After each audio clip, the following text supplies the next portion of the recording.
नमस्कार, मैं मनभूषण कुमार आप सबको मैं अपने YouTube चैनल पर स्वागत करता हूं। आखिरकार बिहार बार काउंसिल का चुनाव 20 दिसंबर को संपन्न हुआ था और उसके मतगणना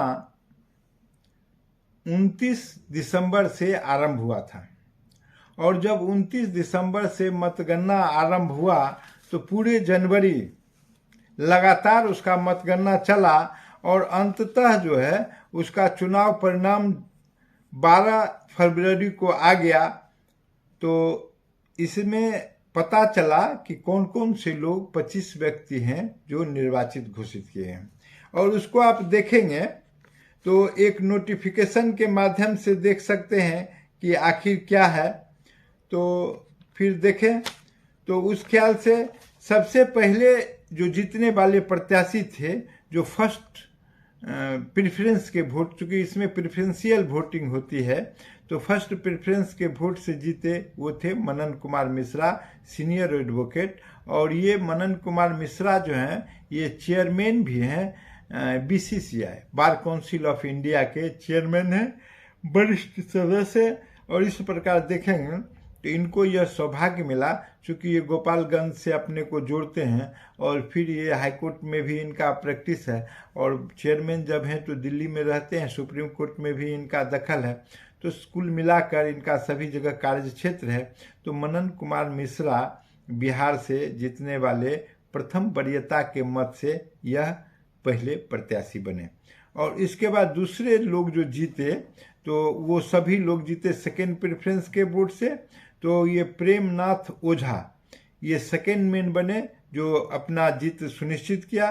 फिर रमाकांत शर्मा, तो रमाकांत शर्मा भी जो थे वो बार काउंसिल बिहार के चेयरमैन हैं और इन्होंने भी अपना जीत हासिल की तीसरे प्रत्याशी के रूप में।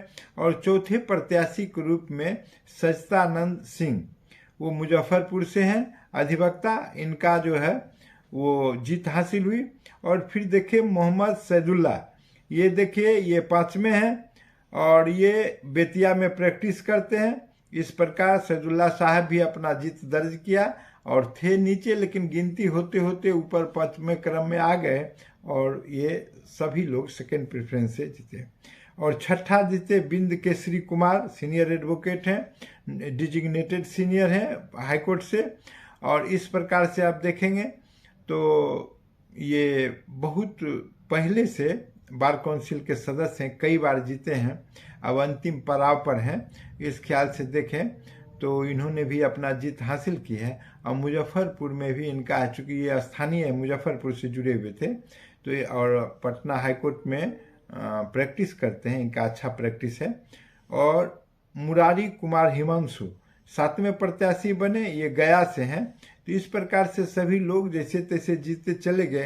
राजीव शरण एडवोकेट, जोगेश चंद्र वर्मा ये हैं SD यादव एडवोकेट, और शर्मा चंदेश्वर उपाध्याय एडवोकेट, जितेंद्र नारायण सिन्हा, तो रामजी मिश्रा 13वें हो गए, 14वें हो गए रामचरित्र प्रसाद, 15वें हो गए जयप्रकाश सिंह, 16वें हो गए नम्रता मिश्रा, 17वां हो गए रंजन कुमार झा, 18वां हो गए दीनानाथ यादव और 19वां हो गए प्रेम कुमार झा।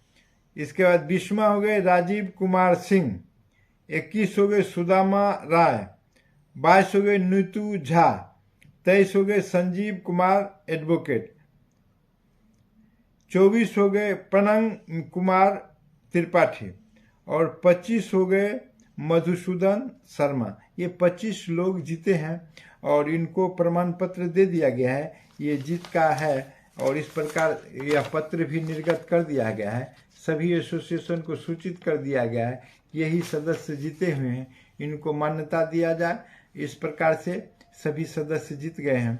और फिर देखेंगे कि यह कहानी अपने आप में बहुत बड़ी है, इसलिए कि ये सभी लोग एक विद्वान प्रतिनिधि हैं। चूँकि अधिवक्ता कोटा से जो स्थिति है वो बिहार में 25 सदस्य निर्वाचित होते हैं और जो 25 सदस्य अधिवक्ता कोटा से निर्वाचित होते हैं वही ये 25 सदस्य निर्वाचित हुए सूबे बिहार से। बिहार में जो 38 जिला है, पूरे 38 जिला मिलाकर 25 सदस्य निर्वाचित होते हैं। हालांकि इसकी संख्या बढ़ाई जानी चाहिए, लेकिन इसकी संख्या बढ़ाए जाने के लिए तो एक्ट में अमेंडमेंट करना पड़ेगा, और वह अमेंडमेंट होगा आपका एडवोकेट एक्ट में होगा। और फिर इस प्रकार से आप देखेंगे, चूंकि उसमें स्ट्रेंथ है कि कितनी संख्या पर कितने अधिवक्ता होंगे, और जब एक्ट बना था तो 1961 का है अधिवक्ता एक्ट, तो उसी ख्याल से अब तो संख्या बहुत अधिक हो गया है, उसमें भी सुधार की जरूरत है और इसकी संख्या भी बढ़नी चाहिए। चूंकि अब 25 सदस्य से काम चलने वाला नहीं है। ऐसा हो कि प्रत्येक जिला से एक सदस्य का निर्वाचन होना चाहिए, या 38 सदस्य हों जो पूरे बिहार से, या ऐसा कर दिया जितना जिला होगा राज्य में उतने जिला से उतना सदस्य उस राज्य के निर्वाचित होंगे, यह अच्छा रहेगा। लेकिन इसके निर्वाचन में बहुत सा चमत्कार वगैरह हुआ है, तो यह भी विषय है। लेकिन अंततः जो है इन सबों को प्रमाण पत्र दे दिया गया, सबों के लिए साधुवाद है, सभी लोग बधाई के पात्र हैं। अब इनकी दक्षता और कर्मठता पर निर्भर करता है कि ये किस प्रकार जो अपने निर्वाचित प्रतिनिधि हैं अपने वोटर के लिए किस प्रकार से कार्य संपादित करते हैं, निष्पादित करते हैं, और अपने छवि को अपने अधिवक्ताओं के बीच में किस प्रकार से उज्जवल कर पाते हैं, चमत्कृत कर पाते हैं और अपनी दक्षता को साबित करते हैं। इसीलिए कि बड़ी कठिनाई से कहने को कई बार यह भी कहा जाता है कि लोग बार काउंसिल के सदस्य नहीं होते हैं, भारत सरकार में मंत्री तो बन जाते हैं, लेकिन उनके लिए बार काउंसिल जितना कठिन होता है, क्योंकि इनका क्षेत्र जो होता है पूरा बिहार होता है या पूरे राज्य में होता है, तो ये स्थिति रही।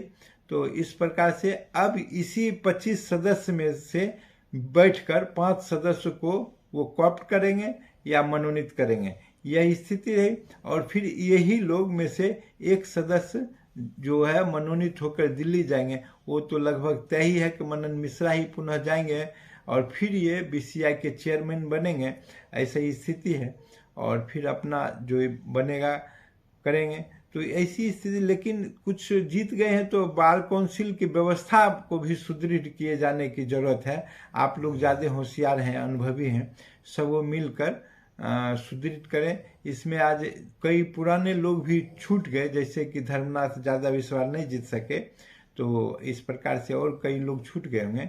लेकिन जिन लोगों ने जीत हासिल की उनको कोटि कोटि बधाई, उनको साधुवाद। और यह उम्मीद की जाती है कि आप अधिवक्ताओं के उम्मीद पर खरा उतरेंगे, ताकि पुनः आपको एक बार और जीतने का अवसर बार बार मिलता रहेगा। अधिवक्ता को क्या चाहिए? अधिवक्ता को थोड़ा सुविधा चाहिए, उनका जो डेथ क्लेम है वो मिलना चाहिए, उनका जो वॉलंटरी रिटायरमेंट का क्लेम है वो मिलना चाहिए, उनका जो मेडिकल क्लेम है वो मिलना चाहिए।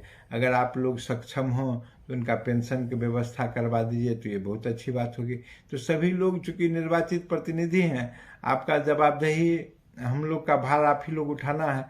तो जब आप उठा लिए हैं तो निश्चित रूप से आप हमारे शुभचिंतक हुए और हमारे लिए शुभ शुभ सोचिए और अच्छा कार्य करके अपने दक्षता का छाप हर एसोसिएशन में छोड़ने का काम करें।